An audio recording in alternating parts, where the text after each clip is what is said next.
Nah, untuk tahap pertama, Bapak Ibu mungkin sudah tahu ya, untuk login terlebih dahulu ke dalam Classroom ya. Dalam hal ini kita untuk UAS ini ya, wajib kita menggunakan email UIS ya, email dari Universitas Ilmu Sina. Mungkin nanti Bapak Ibu bisa, bagi Bapak Ibu yang belum tahu email UIS-nya, mungkin bisa diminta ke Kaprodi atau Sekprodi masing-masing.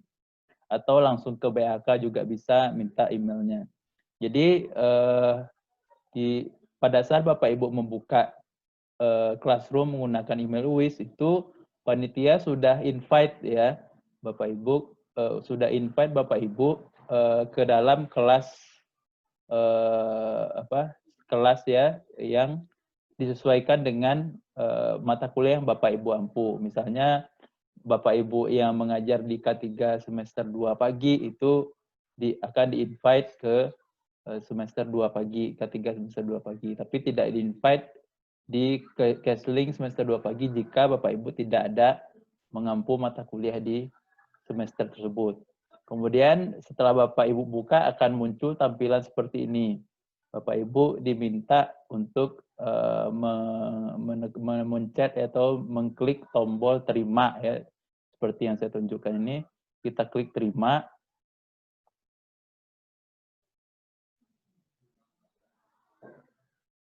Nah, maka kita akan masuk ke dalam kelas yang akan kita buat soal untuk ujian. Nah, setelah kita masuk seperti ini adalah tampilan awal dari Classroom untuk ujian. Ya, ini dalam hal ini yang saya contohkan adalah ini untuk kelas kesehatan lingkungan semester 2 pagi. Ya, semester 2 kelas pagi.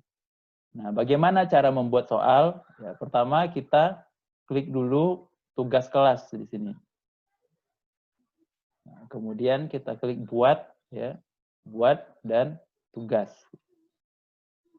Nah, mengapa harus tugas Bapak Ibu? Karena hanya pada tugas ini Google Form itu bisa diintegrasikan ke dalam Classroom. Kalau yang lainnya hanya berupa tautan saja atau link saja.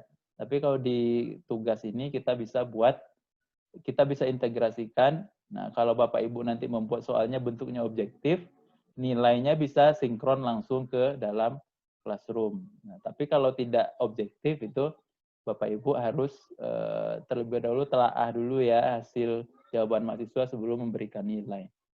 Nah, kemudian di sini Bapak Ibu buat judul tugasnya itu dengan format UAS, kemudian diikuti oleh nama mata kuliahnya yang lengkap. Misalnya nama mata kuliahnya metodologi penelitian, maka formatnya adalah UAS metodologi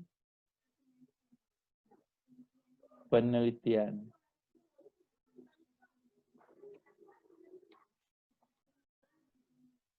Nah, UAS metodologi penelitian. Nah, ini fungsinya adalah untuk nanti memudahkan panitia dalam rangka merekap soal mana yang sudah dikirim, soal mana yang belum dikirim. Kemudian di bawahnya di petunjuk Bapak Ibu boleh menuliskan deskripsi dari soal UAS-nya. Mungkin ada deskripsi bahwa soal UAS ini terdiri dari sekian objektif, sekian esai, atau terdiri dari soal kasus atau lain sebagainya. Yang paling penting Bapak Ibu di sini tuliskan tanggal Bapak Ibu mengupload soal. Misalnya Bapak Ibu mengupload soal hari ini Rabu tanggal 8 Juli 2020. Berarti Bapak Ibu tuliskan di sini Rabu 8 Juli 2020. Nah, ini berfungsi nanti melihat ketepatan waktu Bapak Ibu dalam mengumpulkan soal nanti. Nah, kemudian di bawahnya boleh Bapak Ibu tuliskan deskripsi dari soal ujian. Nah, kemudian setelah selesai, Bapak Ibu klik buat di sini yang di bawah sebelah kanan, buat. kemudian klik formulir.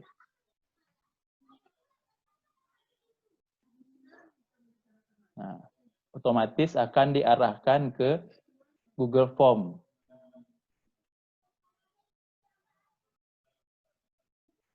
Nah, Bapak Ibu akan otomatis diarahkan ke Google Form seperti ini. Apa yang pertama harus kita lakukan? Tulis judul ujiannya. Ya, ini disamakan saja dari judul tugas kelas tadi. Misalnya tadi UAS metodologi penelitian.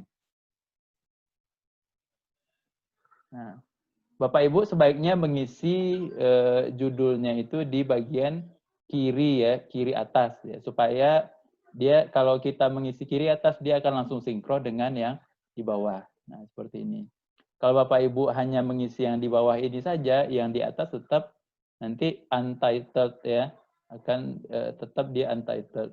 Jadi kita dua kali menulis judulnya nanti. Nah, sebaiknya tulis saja di sebelah kiri atas ini supaya dia langsung sinkron. Kemudian setelah itu Bapak Ibu tulis deskripsi. Misalnya Bapak Ibu ingin menuliskan kelasnya, kelas ya.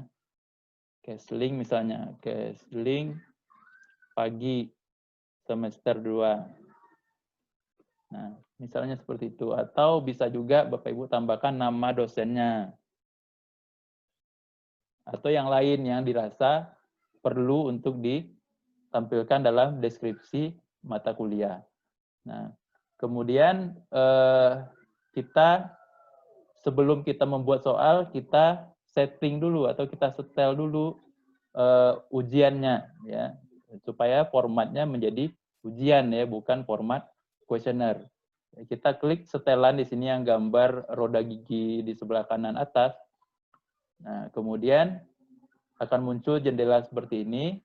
Pada setelan umum kita centang yang dua di tengah ya. Batasi pengguna Universitas Musina, batasi ke 1 tanggapan. Kenapa ini harus Bapak Ibu checklist ya, centang? Karena opsi ini akan membatasi hanya mahasiswa yang mempunyai email Universitas Musina yang bisa membuka form ini.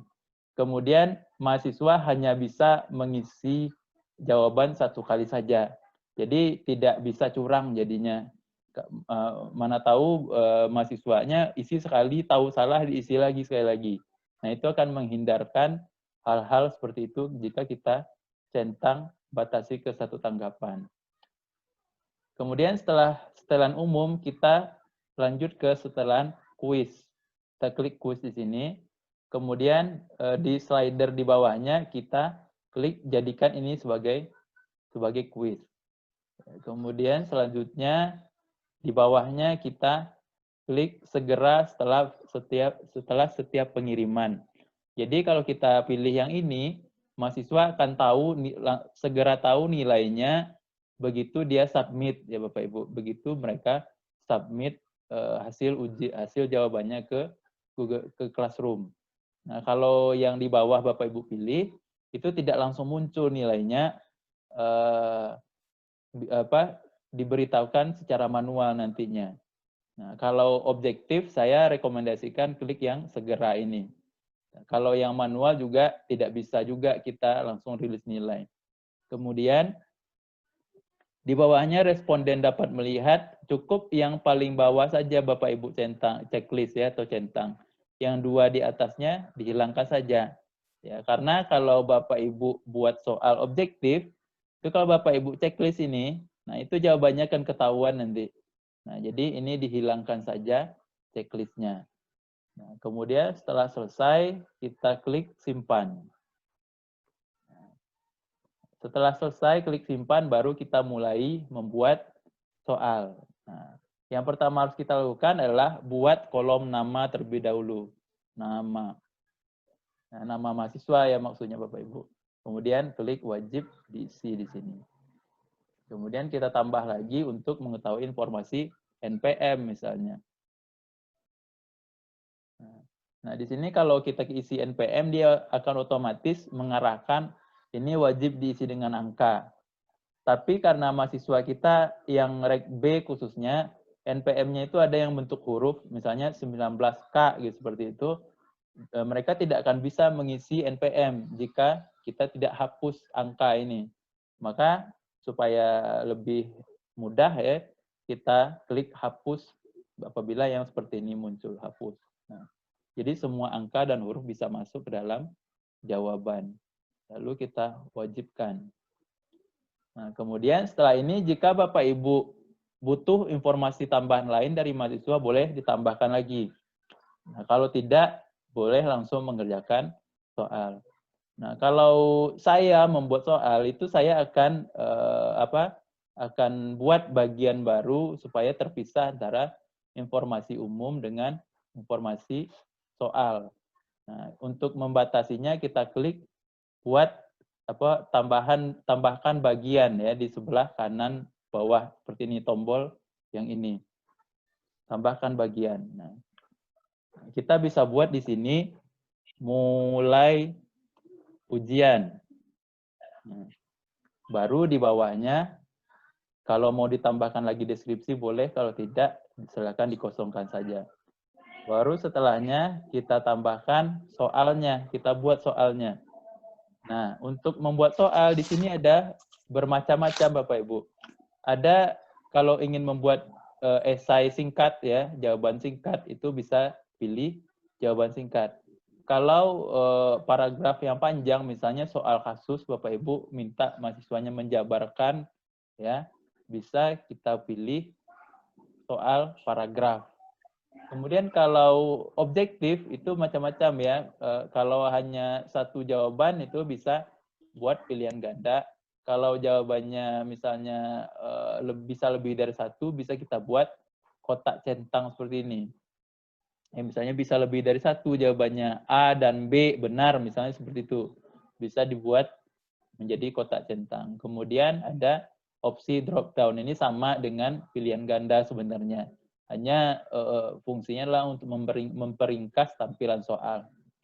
Kemudian ada upload file di sini. Nah, misalnya seperti ini Bapak Ibu, soal Bapak Ibu buat misalnya esai gitu ya. Bapak Ibu tidak ingin mahasiswa itu kopas ya, kopas jawaban temannya ke jawaban dia. Bisa Bapak Ibu buat model soalnya adalah upload file. Nah, ini fungsinya adalah meminta mahasiswa tulis dulu di kertas, ya, kemudian di-scan atau di-foto, baru upload jawabannya menggunakan upload file ini. Nah, saya coba ya. Nah, seperti ini. Kalau kita buat model soal, upload file ya, kita bisa membuat seperti ini. Lalu kita klik lanjutkan. Nah, baru kita buat pertanyaannya di sini. Pertanyaan. Nah, kemudian ini dibiarkan saja, boleh foto, boleh PDF, terserah mahasiswa. Ya, atau kalau Bapak Ibu mau batasi hanya PDF dan gambar saja, bisa dibuat seperti ini. Ya, PDF, gambar, atau hanya gambar juga boleh. Kalau ingin hanya gambar, hilangkan PDF-nya. Nah, seperti itu Bapak Ibu. Lalu dibuat wajib. Nah, diisi misalnya poinnya gitu. Nah, begitu kira-kira proses membuat soal ujian. Nah, kemudian jika sudah selesai, Bapak Ibu tinggal close aja langsung formnya. Dia akan otomatis save sendiri ya. Jadi sifatnya auto save ya. Jadi Bapak Ibu tidak perlu khawatir itu akan hilang ya. Dia otomatis menyimpan setiap ada perubahan yang Bapak Ibu bikin di dalam form tersebut ya. Jadi kita klik close ya, kita close aja langsung dan kita akan kembali ke kelas ujian. Nah, setelah itu Bapak Ibu tinggal melakukan langkah akhir membuat tugas ini menjadi draft.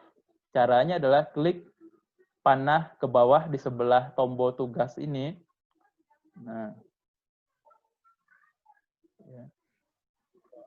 Nah, klik panah ke bawah, lalu klik simpan draft.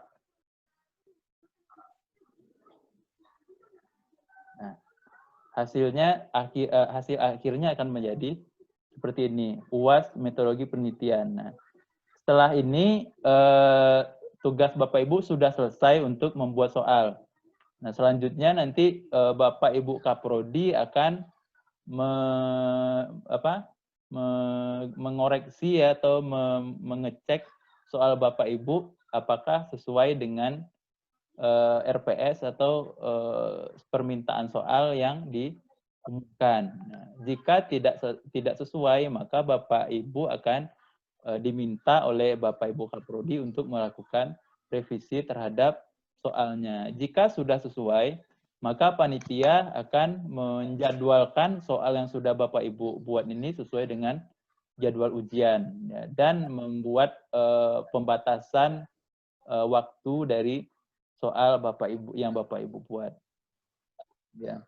Jika Bapak Ibu diminta merevisi, caranya adalah tinggal klik yang draft ini ya, klik draft ini, lalu klik edit tugas. Nah, Bapak Ibu tinggal edit formnya. Nah, klik formnya, kemudian tinggal diedit. Cara mengeditnya adalah klik lambang pena ya, yang gambar pena di kanan bawah form ini. Nah, lalu Bapak Ibu tinggal edit saja, ya, yang diminta edit oleh Bapak Ibu Kaprodi segera diubah.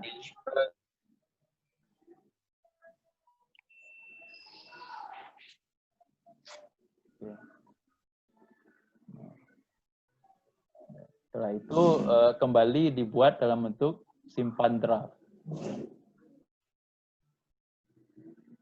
Nah, selesai. Oke. Mungkin dari saya itu saja Pak Kafid. Mungkin kalau ada pertanyaan saya kembalikan kepada Ketua Panitia Pak Kafid. Silakan Pak Kafid. Oke, baik. Terima kasih Pak Roni atas pemaparannya.